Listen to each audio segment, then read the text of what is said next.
Welcome to the Stop Overdrinking and Start Living podcast, where high-achieving working moms come to learn how to stop overdrinking, reduce overwhelm and anxiety, and show up like the players they were meant to be. I'm your host, Angela Mascenik, and let's dig in. Welcome to episode 15, Reflections on My 40th Year. What's up? How are you guys? So when you are listening to this, I'll be 41. So please send me your birthday wishes. But I'm not 41 yet as I record this because I record my podcast a couple days early before it's published. So it's kind of fun to talk about what will be happening by the time you guys get this podcast episode. So things are awesome over here. I'm battling a combination of allergies and a head cold right now. In North Carolina, we get a blanket, I'm not joking, but a blanket of green pollen starting in early April, and it goes through like the third week in April here. And it's like green everywhere. It's like a mist of green as you're driving down the highway. The fog, there's like layers of mist like rain, but it's pollen. It's green pollen that's spraying everywhere. I'm not being dramatic. You can see it on the side of the streets. Like you can taste it when you go outside. It's just unbelievable. And it coats everything. And it just happens to be always around my birthday and around my son Arlo's birthday that this pollen is super, super thick. So it's beautiful. Everything is in bloom and green and lush, but there's a coat of pollen everywhere. Not only do I have allergies, but now I also have a cold. So, but it's all good. Working through it. Last weekend, I took my daughter to Carolina Beach for 3 nights for my birthday, and we had the best time. We rode bikes together. It was the first time that Ayla has really rode outside of the neighborhood and like actually had to cross into traffic. We had to go ride our bikes around a roundabout and deal with traffic that way, go through traffic lights, crossroads. And it was really awesome to work through that with her and get over both of our fears for that situation on the bikes. We rode on a ferry. We went to the beach. We went and did a tour of this USS battleship in Wilmington, North Carolina. It was a World War II battleship. It was raining one day and like went underneath the ship and saw the living quarters and their kitchens. And, you know, they had full surgical suites and dentist offices. Like it was really, really cool to see. She loved it too. One story that we'll never forget, that will mark this trip that we'll never forget, is that as we were riding our bikes off the ferry, I had my car key in my hand because we had driven our car to the ferry terminal with our bikes inside. And then we took our bikes out and rode onto the ferry. And then on the other end where the ferry landed on the other side, we got off and rode into this cute little historic town. And then we rode back, got on the ferry, whatnot. So I had my car key in my hand and I had my hand on the bicycle handle. And I was exiting the ferry. We had to go across this ramp, and the ramp was over water, like the sea. And I dropped the key and it went through the grates into the water below, you guys. And we only have one car, and I had the car. My husband was back in Chapel Hill with no car and the other set of the keys. And of course it was Saturday night and nothing's open on Sunday. And anyway, I like in that moment, I said, thank God for life coaching, and I can coach myself through this and not completely lose my shit. So anyway, we got back to our house that we were staying at, and we soon realized that there were no locksmiths open on the island on a Sunday. And so my husband had to drive 3.5 hours to save us. He borrowed my friend's car and drove 3 hours on his Sunday and gave us a spare set of keys. So he picked us up at the rental house, and then we went back to the ferry terminal where the car was parked. And I got in the car, it was no problem. I left my name and phone number and address with the people at the ferry because in case they were to find the key, because when we had gotten back there, we could see that the tide was out. And so we could see actually the bottom of like the sandy, mucky water where I had dropped the key. We could see the bottom of it. So it was like, maybe we could actually see the key if the tide goes completely out. And so the people at the ferry said that they would look for it and let me know. Well, so we left, said our goodbyes. We're like, we're never seeing this key again. And so we're driving for like 30 minutes. We're well outside of town now. And I get a call from the ferry people. We found your key. So I turned around, went back, got the key. It was laying exactly where it had fallen through, just in the mud. And it worked. It didn't even like get ruined from being underwater overnight. So good story there. That is one trip that I will never forget, and neither will my daughter. My 41st birthday trip to Carolina Beach. And we lost our van key and found it in the sea the next day. So there you have it. But anyway, reflections on my 40th year is the topic for today's podcast. And it's going to be, I've broken it up to 3 chunks because there's so much that I want to tell you about my 40th year and everything that I did and accomplished. But I want to make sure that when you listen to it, you can apply some of the same things to your life. And from this point forward, from this moment on, you can have the best year of your life. So I've broken it up into 3 parts. There's the before part. So before I turn 40, I'm going to get into that. And then the during the 40th year part is the second part. And then the third part is how you can move forward to make the next year of your life the best yet. So this is the before part. 3 years ago, I had decided that I wanted to celebrate 40 instead of being upset by it. And I thought I'm going to ring it in so that it's fun and I feel excited instead of dreading it. And so many of my friends were not excited about turning 40. And I knew I'd rather had fun instead of being upset. My thought about turning 40 was that I wanted it to be my best year yet. So anyway, just that one thought about my 40th birthday set into motion many things in my life. I decided I wanted to start my own business, and I started a little blog called Artist and Angela. Then I quit my job on my 39th birthday, and then I started to plan an epic 40th birthday trip to Greece and Italy. And then I found the life coach school, and I signed up for coaching for myself and to get some business coaching to take my business to the next level. And I got to tell you, once I started paying for my own coaching, my coach urged me to choose one thing to work on for the whole year. And so I decided to go all in on my health and weight loss. And I learned how to manage my mind around food and alcohol, and I lost 45 pounds, and I learned how to permanently stop over drinking. By me paying for a life coach, it helped me be in the game. I was putting money in, and I wanted to take full advantage of all the tools that she had that were available. And my life coach helped me see what obstacles were in my way. And by the way, my obstacles were always my thoughts. She helped me see which thoughts were helping me move forward and get closer to my goals, and which thoughts were holding me back and keeping me stuck. And I immediately saw the value of having a coach. I wanted quick results and was willing to pay to get them. So when my 40th birthday arrived last year, I was already off to an amazing start.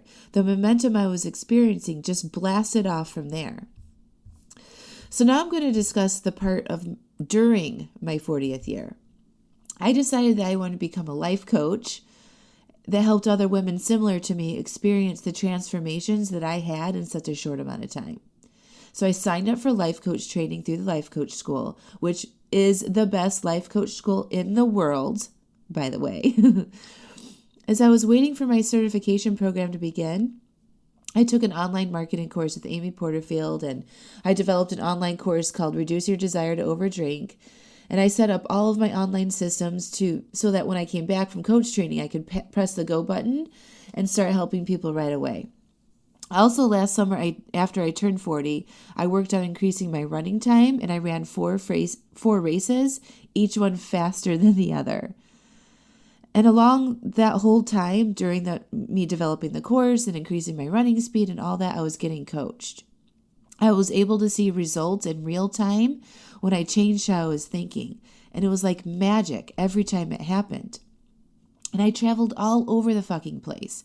Not only did I go to Greece and Italy, I visited Chicago, our beaches here in the Outer Banks of North Carolina. I spent a week in Dallas, Texas. I traveled to Seattle. We celebrated our 10th wedding anniversary in Turks and Caicos. We took a surprise trip to Indiana for Christmas. I saw my best friend in Boston. I went to Dallas again. I flew to Seattle for a book signing from Susan Hyatt. And I just wrapped up my final trip of the 40th year with my daughter at Carolina Beach. I did all of this while growing my business, raising my 3 kids, and improving my relationships with all the people I care about. Most significantly, my dad, my husband, and my sister. And this podcast is not me bragging, I swear. I just want to illustrate what is possible for all of you when you learn how to manage your mind. I want to be an example of what is possible in your lives. I want to tell you that life can be as amazing as you want it to be. You can start a business, lose weight, stop over drinking, travel, improve your relationships, and live an exhilarating life if you want to. I also want to illustrate what having a life coach has helped me do. Y'all, if you want to have some fast results and accomplish things you've never thought possible and up-level your game in all areas of your life, hire a life coach. Stop saying you don't need one. Everyone needs a life coach. We all need direction and for someone to illustrate our obstacles and to show us that this is our own minds that are holding us back. I want to live a colorful and exciting life. So I do, and I also get coached every single week. I coach myself every day, multiple times a day. Do you know how I have accomplished so much in such a short amount of time? I hired a coach, and I learned how to manage my brain to get the exact outcomes I wanted. I learned that I can change my thoughts to lose weight and to stop over drinking. And once I solved those problems, I had a lot of time to focus on more interesting things in my life besides food and alcohol. So I used the same tools that helped me change my thoughts about the food and the alcohol, and I applied it to running, to growing and marketing my business, improving my relationships, and helping as many people as possible, even if they never paid me a cent. I use my brain like a computer. I tell it what I want, I generate thoughts that make me feel good, and then I take action. And I do that over and over and over again, every single day. And when I get stuck, I get coached, and I'm able to move on quicker than I used to. Sometimes I'm not able to see which thoughts are holding me back and keeping me stuck, so my coach identifies them for me, and she helps me come up with new ones that I can start practicing, and then I move forward. Some days I don't want to do the things like get up and run, or write a podcast episode, or record videos, but I do them anyway. I recognize my thoughts like I don't want to, or it doesn't matter, and I ignore them. Some of you might not think you have time to do all the things, or don't have time to write out your thoughts every day or work on yourselves. But those are just thoughts you are having, and it doesn't mean that they are true. You can choose to make your life a priority right now. I don't care what your situation is. You can choose whatever you want. You already are. You might not think that you're not having a choice in all the things you have going on, like maybe you're taking care of your sick parents or managing all of your kids and their activities and your full-time job and your spouse and all these things. But my friends, you don't have to do any of it. You are choosing to. No one is there threatening you that they will hurt you or something horrible if you don't do these things. You have free will, and it's a choice you are making to do the things that you are doing in your life. So stop lying to yourself. Don't say you have to, because you don't. Instead, say, I'm choosing to do these things. I make my life the number one priority in my life. My life comes before my children's, my husband's, my clients, my friends. I take care of me first, and then all the rest come after. When I take care of myself, I have more capacity to take care of other people. And when I take care of myself, I'm happy to take care of them. There's no dread or blame or resentment because I'm taking care of me, and I know taking care of them is a choice, and I'm choosing to do it. This is not selfish, it's love. I'm a better mom, wife, daughter, and friend because I take care of me first. I don't blame anyone for not having enough time because I am in control of my own time and what I do with it. Another big lesson I have learned, and that has contributed to this past year being the best year of my entire life, is that I stopped giving away my emotional well-being to other people. I learned that our thoughts create our emotions, and no one can hurt our feelings or make us feel unappreciative or sad or angry. I don't blame how I am feeling on anyone else, ever. If I get mad at my kids, I know it's just because of what I'm thinking about them. If I feel disappointment with my dad not coming to visit me, I know it's my own thoughts about him that are making me feel that way. If I feel scared or worried or get anxious, I always know it's my own thoughts that are causing it, and not anyone or any situation. Knowing this, I've been able to suffer significantly less. I still get upset and sad and angry and frustrated because I'm a normal human being, but I don't stay with those emotions for very long, and they don't cause me to stall out or prevent me from doing all the things I want to do. When you accept and take on your own emotional well-being and stop blaming everyone else for how you are feeling, you become a powerful, unstoppable beast.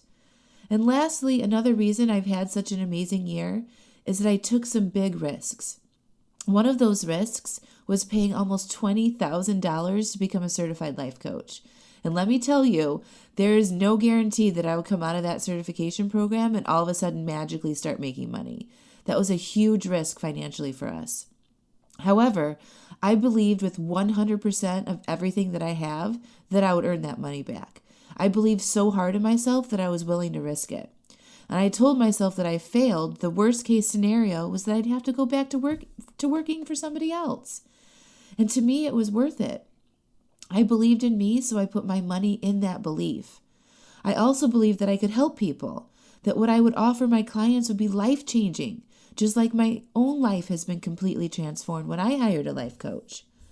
I wanted to be an example of what is possible, so I'm willing to take the risks first, do all the things first, invest first, have transformations first, so that I can coach my clients through all of the same things. I also took big risks in continuing to invest in my business. By taking all the money that I'm earning and making and reinvesting it back into my business to help more people and to expand my current thinking and to grow as an entrepreneur. I took big risks emotionally and allowed myself to be vulnerable to failure. I publicly share my big goals professionally and personally with the world. That doesn't come without some risk, my friends. I risk my pride and potential clients when I share that I have failed or that I am not perfect or things don't work out the way I thought they would. I'm risking the potential for humiliation. I risk all the negative things people say about me and what I teach. I risk rejection every single day. Those risks, though, have paid off tenfold. Yes, lots of failures along the way. Trust me, there are lots of failures, but I learn from them and then I move on to figuring out the right way. The failures are necessary to grow and to create the exact thing I want to create. My 40th year, I went all in every area of my life. And the results from that are ridiculous, you guys. What if I hadn't hired a life coach? What if I didn't decide to make 40 the best year of my life? What if I let the fear of losing $20,000 hold me back from going for my dreams of being a life coach that helped hardworking mamas like you live their best lives? Not only would my life still be stuck in auto-repeat with overeating and overdrinking and 45 pounds overweight, I'd be giving away my emotional well-being to other people, but I wouldn't have shown up for all of you.